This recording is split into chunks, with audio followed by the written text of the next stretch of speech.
সাথে আজকে নতুন একটা অধ্যায় আলোচনা করব।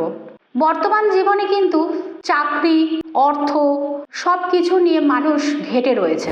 আর এটা কিন্তু মঙ্গলের বছর। এই বছরের সংখ্যা কিন্তু হচ্ছে 9, অর্থাৎ মঙ্গল। তাই প্রত্যেকটা জায়গাতেই কিন্তু আমরা দেখব মানুষের মাথা একটুতেই গরম হয়ে যাচ্ছে বা একটুতেই চিন্তিত হয়ে পড়ছে। অনেকে আমাকে জিজ্ঞেস করে, ম্যাডাম আমার কি সরকারি চাকরির যোগ আছে? বা অনেকে জিজ্ঞেস করে, আমি কি ব্যবসা করব না চাকরিতে উন্নতি? ব্যবসা বা চাকরি হবে কি না সেটা কিন্তু সেই মানুষের জন্মছক না দেখে বিচার করা ভীষণ মুশকিল। কারণ এক একজনের জন্মছক এক এক ধরনের।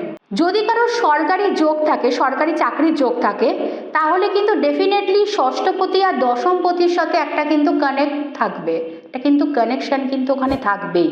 কারণ বুধ, বৃহস্পতি, রবি আর শুক্র এই চারটে যদি অ্যাক্টিভ না হয় তাহলে কিন্তু সেই ব্যক্তি সরকারি চাকরি পাবে না। এবার সরকারি চাকরি পেলেন, কিন্তু সরকারি চাকরির কোন পদে আপনি চাকরিটা করছেন? উচ্চপদস্থ নাকি নর্মাল কোনো পদে আপনি চাকরি করছেন?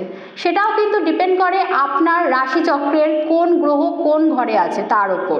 তাই রাশিচক্র জন্মছকের বিচার না করে বলা কিন্তু সম্ভব নয়। নিচে কমেন্ট বক্সে কিন্তু আপনাদের জন্ম তারিখ আর প্লেস আর জন্ম সময় অবশ্যই আমাকে পাঠাতে পারেন। আমি আপনাদের যতটা সম্ভব পারবো গাইড করে দেবো। সাধারণত সপ্তম ঘরটা কিন্তু আমরা প্রফেশন ঘর হিসেবে দেখি। Second house, 6th house, 8th house আর 11th হাউস এটা কিন্তু বেসরকারি চাকরির ক্ষেত্রে আমরা দেখে থাকি। তাই ঘর বিচার করেই কিন্তু আমরা বলবো যে সেই ব্যক্তি সরকারি চাকরি করবে না ব্যবসা করবে না বেসরকারি চাকরি করবে। আমার সাথে অবশ্যই যোগাযোগ করুন নিচে স্ক্রিনে দেওয়া নম্বরে। আর অবশ্যই কমেন্ট বক্সে জানান আপনাদের কেমন লাগছে।